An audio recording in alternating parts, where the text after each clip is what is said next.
ये मानव मात्र का सवाल है। इस सृष्टि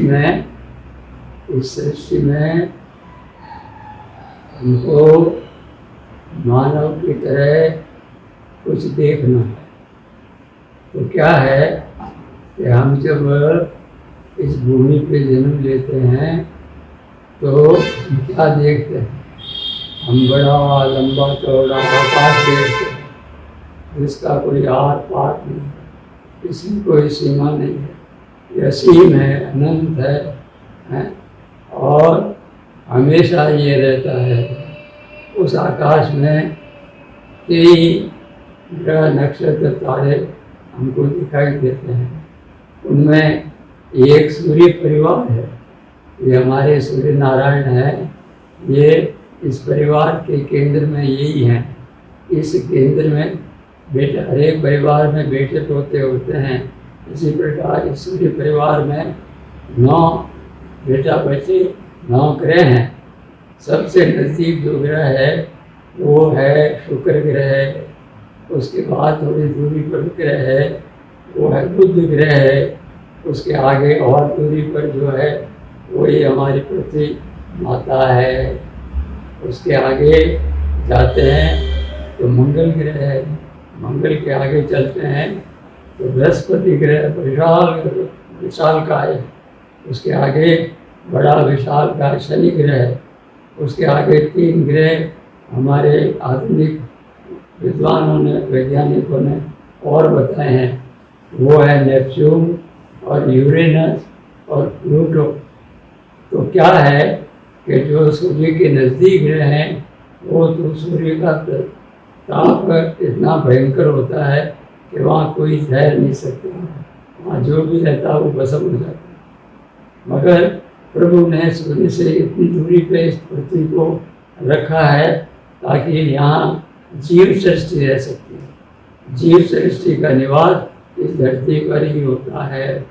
जो 9 ग्रह सूर्य के चारों परिक्रमा लगा रहे हैं उनमें परिक्रमा लगाने वाली ये धरती माता ही है जहाँ जीव सृष्टि पनप सकती है, निवास कर सकती है। इससे आगे दूरी पर मंगल ग्रह है, वो भी बहुत ठंडा है, वहाँ भी वो ठहर नहीं सकता। उसके आगे विशाल का बृहस्पति है, वो और भी ठंडा है। उसके आगे शनि है, वो और भी ज़्यादा ठंडा है। उसके आगे और जो भी हैं वो और ठंडे हैं। तो वहाँ कोई जीव मात्र का कहीं छाया नहीं है, कहीं ठहर नहीं सकता। इसलिए वो ईश्वर की बड़ी भारी अनुकंपा है जो सूर्य नारायण को यहाँ स्थापित किया है और उसके चारों 9 ग्रहों में से ये धरती माता को उन्होंने जीव सृष्टि के लिए उपयुक्त समझा है। और ये जीव सृष्टि यहाँ हमारे वैज्ञानिकों के अनुसार 74 अरब वर्षों से घूम रही है।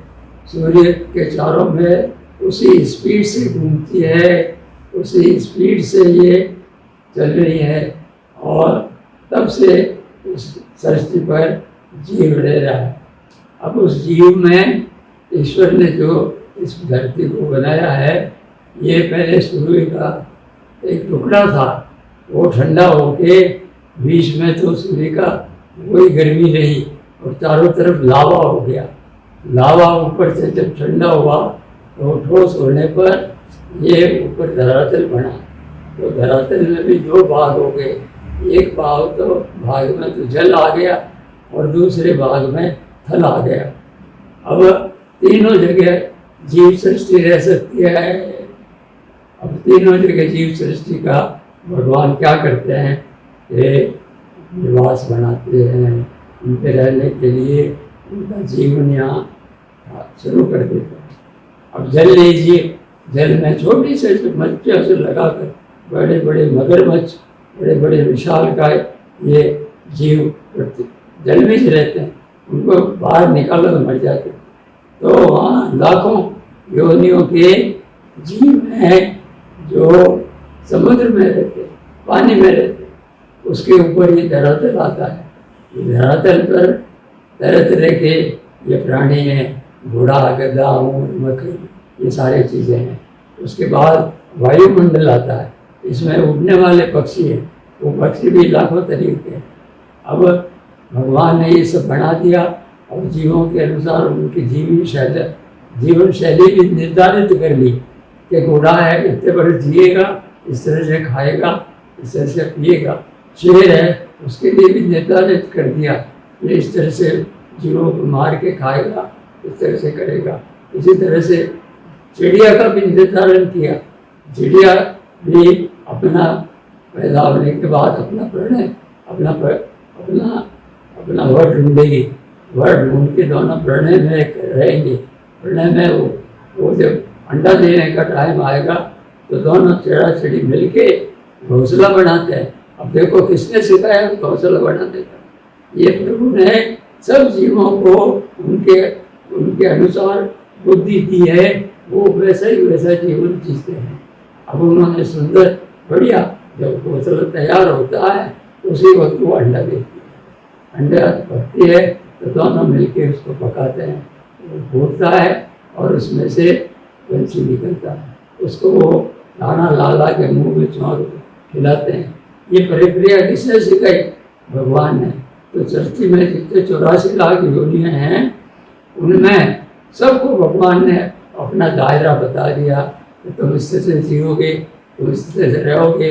सर्प को कह दिया तुम बिल बना के जमीन में रहोगे, बाहर रहोगे तो तुमको दूसरे पक्षी बड़े पक्षी खा जाएंगे, इसलिए तुम अपनी सुरक्षा से करो। यूँ करके सबको सुरक्षित कर दिया।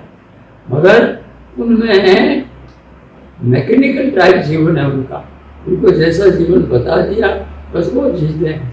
उनमें बुद्धि नहीं है, ये नहीं सोच सकते हैं कि ये करना चाहिए, ये नहीं करना चाहिए, ये वो करना चाहिए, ये बुद्धि नहीं थी। तो भगवान ने देखा बहुत वर्षों तक ये क्या खिलौना रच दिया है, ये तो बच्चों के खेलने के जैसा आना होगा। तो उन्होंने सोच के गहन सोचा और कहा मैं ऐसा जीव लाता हूँ जिसमें बुद्धि हो, और बुद्धि रूपी उसको ब्रह्मास्त्र मिल गया। वो ऐसा शस्त्र मिला है कि उसने तो काया पलट कर दिया, सारा ही सृष्टि का वो सरदार बन के बैठ गया। वो आज ऐसे ऐसे बम बढ़ाता है जिससे भयंकर उसका नुकसान होता है, ऐसे ऐसे सुख देने वाली आविष्कार करके योजना बना दी, ऐसा सुख पैदा कर दिया जो इंद्र लोक में देवता लोगों को भी नसीब नहीं है, वो आज हम भोग रहे हैं। तो मनुष्य को भगवान ने बुद्धि दी है। अब बुद्धि देने से भगवान हर विषय पर वो विचार करके उसका ज्ञान प्राप्त कर सकता है। तो जब हम पैदा हुए मानव के रूप में तो हमारे अंदर तीन परत है हमारे जीव शरीर में। एक तो स्थूल परत है जो हमको दिखाई देती है, इसमें खोलो इसको, इसमें हड्डी मांस ये नसें वगैरह ये मिलेगी आपको। इसके अंदर एक क्या अदृश्य चीज है, जैसे हवा अदृश्य दिखती नहीं है, इसी प्रकार वो तीन चार जो अंदर के हैं वो हैं मन, बुद्धि, अहंकार और क्या बोलते हैं, तो चार ये उसके पार्ट है जो विजिबल नहीं है। मन क्या है कि सोचता है और आदेश देता है, वैसे ही इंद्रियां काम करती है। तो उसमें सबसे श्रेष्ठ जो है मन का काम है थिंकिंग करना, उसके अंदर विचार चलते रहते हैं। और अब उन विचारों में से बुद्धि क्या करती है कि विचार से सोचती है कि ये करना चाहिए, ये उचित है, ये अनुचित है। इनके अंदर विचार आया नरेश जी के इनका कभी हम लेंगे, इनका रिकॉर्डिंग करेंगे। वो विचार आता गया मन में कई दिन, फिर आज बुद्धि ने कहा नहीं आज ही करो। जब बुद्धि का हुक्म हुआ तो ये अपने जीव लेके यहाँ पधारे। तो ये काम जो है जब उनको बुद्धि की चेतना मिली तो ये अपने मन की जो इच्छाएं थी उसकी पूर्ति करने के पधारे हैं। अब इसके बाद मन बुद्धि चित्त चित्त है वो स्टोर हाउस है। जो भी काम हम करते आए हैं बचपन से लगाकर उसका वो स्टोर हाउस है। वो याददाश्त वगैरह है वो हमारे चित्त में रहती है। वो चित्त भी दिखने वाला नहीं है, वो भी इनविजिबल है तत्व। और उसके ऊपर मैं जो कर रहा है वो अहंकार है। उस अहंकार ने इस मानव को सबसे अलग करके राजा बना दिया। वो अहंकार जो है वो सभी काम करा रहा है। जितने भी अच्छे बुरे कर रहे हैं उसका ठेका वो लेता है कि आज मैं कर रहा हूँ, मैं कर रहा हूँ, मैं कर रहा हूँ, मैं कर रहा हूँ। अरे तेरे अंदर है क्या? तू एक हड्डी मांस का पुतला है और तुम राजा बन जाता है, प्राइम मिनिस्टर बन जाता है, ये बन जाता है और मैं करता है।